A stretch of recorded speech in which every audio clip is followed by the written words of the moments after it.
Today, I'll practice by flying the A4 Skyhawk. I haven't flown it in some time and want to brush up on the procedures. Let's try to remember the workflow of the cockpit. First step is to request connection to ground electric power.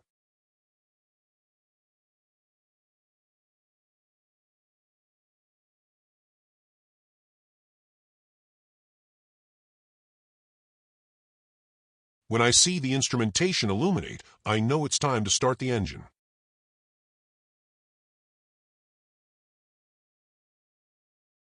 When RPMs reach 5%, the throttle can be moved to ignition.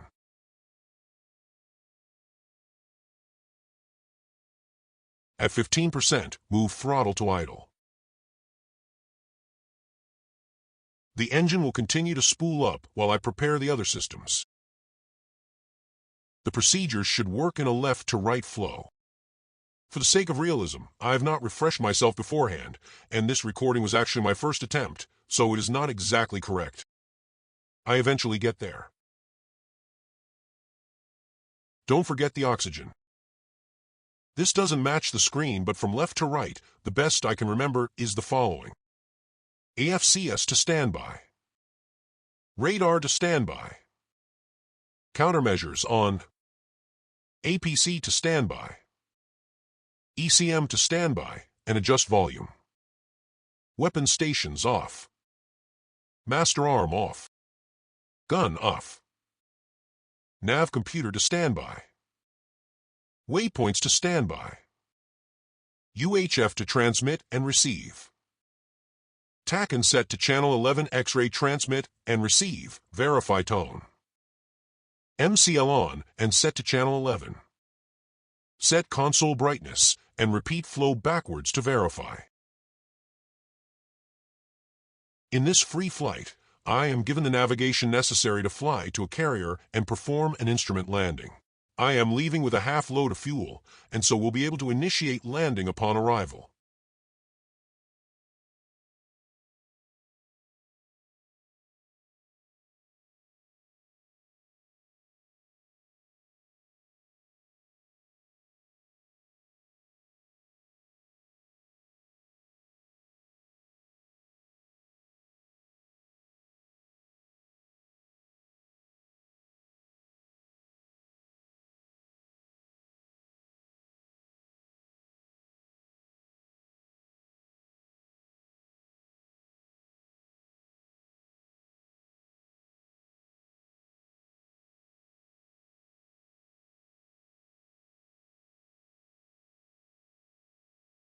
In the A4, all communications with ground crew must be done with the cockpit open due to a lack of radio for the purpose. In this case, I forgot to disconnect the ground power.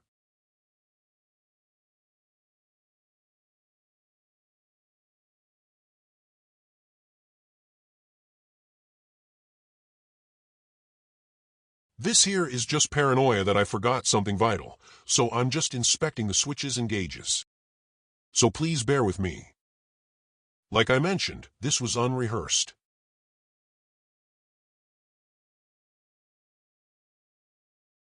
I am taking off from Antonio AFB in the Marianas Islands. The A4 Skyhawk is in DCS as a truly free mod. It is so well done that many official DCS servers support it. It is therefore a popular choice in the community, and in many people's opinion, the first full fidelity jet anyone should try before they spend $80 or more on further products.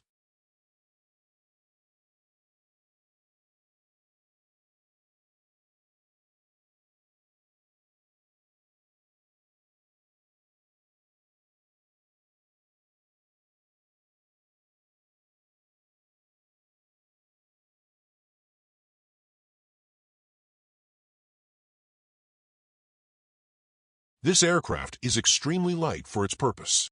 Known to be able to carry a bomb load approaching or exceeding the load carried by a B-17 Flying Fortress of World War II. It was an agile jet which was successful in its combat roles as well as in training. Famously, it was the jet depicted flown in the movie Top Gun by their instructor Jester. While we all know the movie has its shortcomings in realism, the Skyhawk was nonetheless a well-suited aircraft for the real fighter weapon school.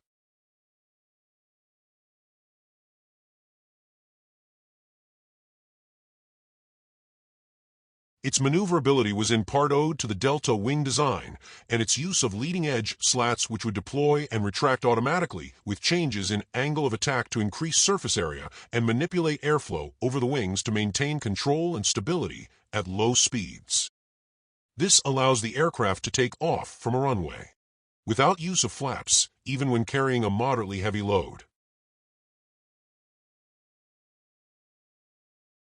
In a period of history where pilots used their eyes and specific bomb ballistic tables to calculate how a bomb should be released to hit a specific point, the Skyhawk utilized a ground homing radar to accurately measure the slant distance to a target and, using this critical data, applied it to the ballistic profiles stored in the computer to automatically release bombs when a proper solution was reached. With the press of a single button, accuracy could be guaranteed, which is important to avoid friendly casualties when the need to support frontline units occurs.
Keep the nose planted and straight until 150 knots indicated. Be careful of a tail strike or looping the jet into a stall. It's very touchy, and there's a fair amount of turbulence right now.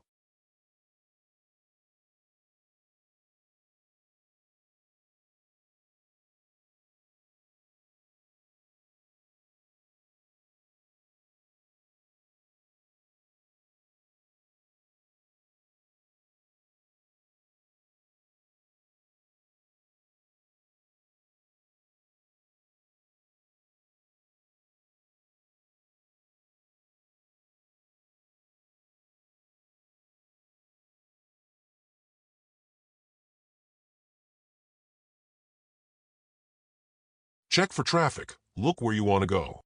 I turn to intercept the tack-in of the Stennis.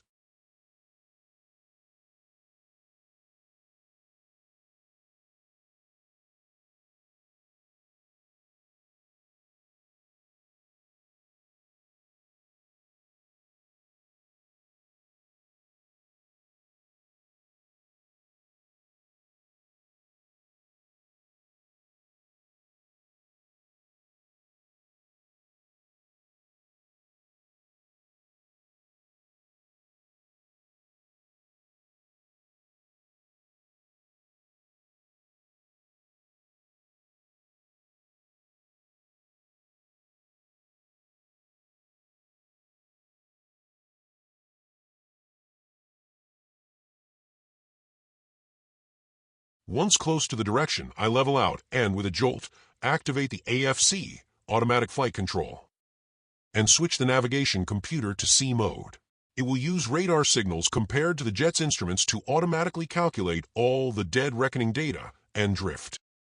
Using the AFC, I also input the indicated tack and bearing to the carrier and tell it to hold 10,000 feet. Further, I set the radar to search mode to locate the carrier as a matter of redundancy. The radar has a maximum range of only 40 miles, but is quite effective in locating ships. At this point, I'm still 60 miles away. Now that I've fully established a controlled transit flight, let me speed up the video.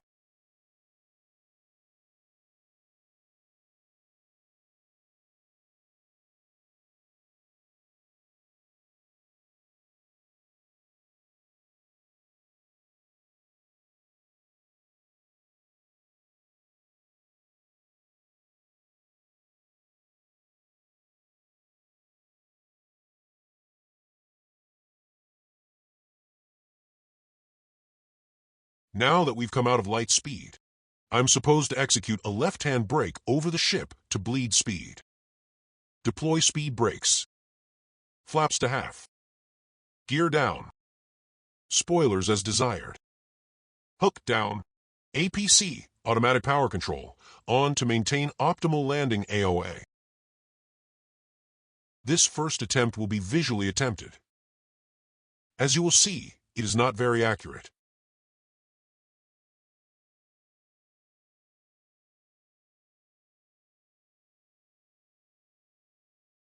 I prefer to maintain 150 knots in the landing. It allows the jet enough excess energy to easily perform a go-around and also keeps the nose low enough to reference the boat. If no need to reference the boat, it still provides the benefit of less needed throttle modulation to adjust the approach.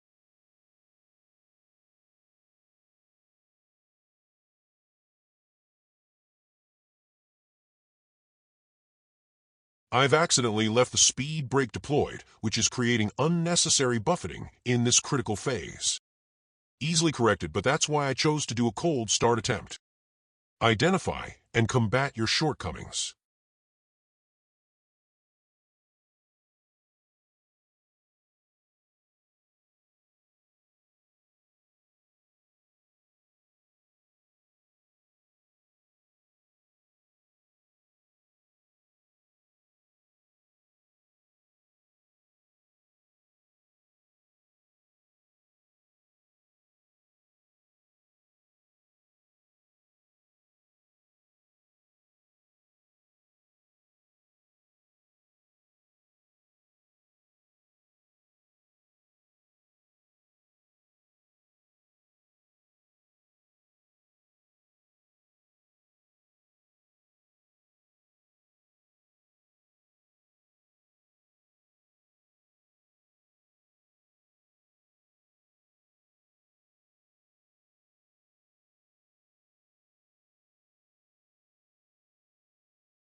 Everything considered, I don't think this attempt was too terrible.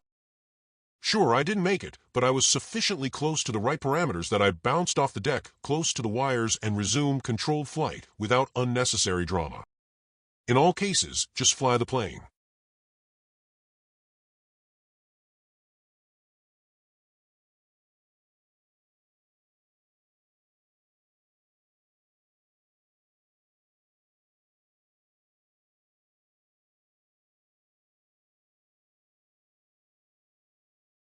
This next attempt will be while using the needles on the VSI, vertical situation indicator. I finally close the damn speed brake, reduce flaps slightly, and take throttle authority away from the APC.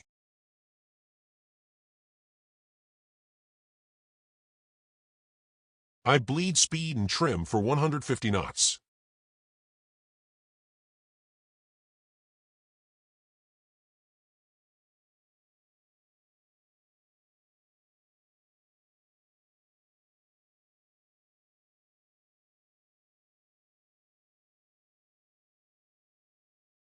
As I begin my turn to final, I try to maintain altitude while first intercepting the longitudinal needle.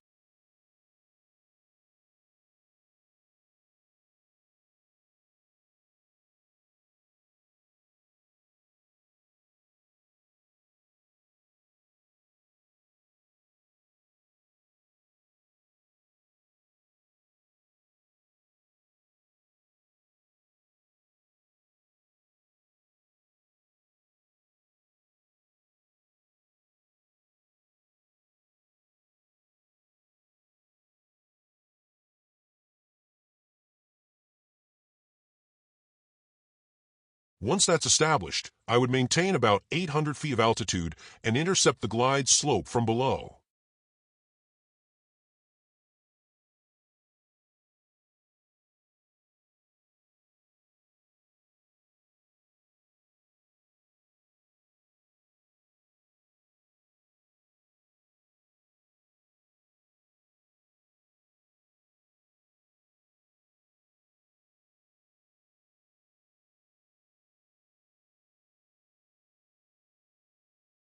Landing on the carrier is a form of controlled crash. You are to correctly fly the plane into the deck. Flaring is not necessary or advised. It sounds wrong, feels wrong, but is the only way to do it. Follow the needles until impact with the deck.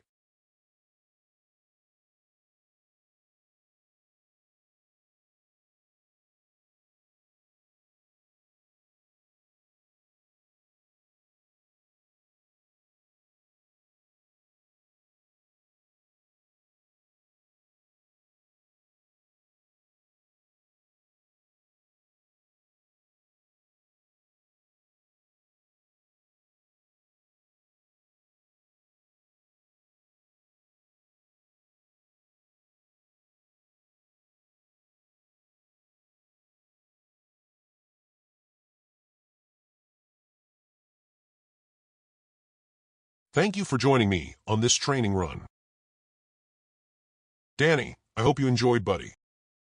Download DCS, you fool.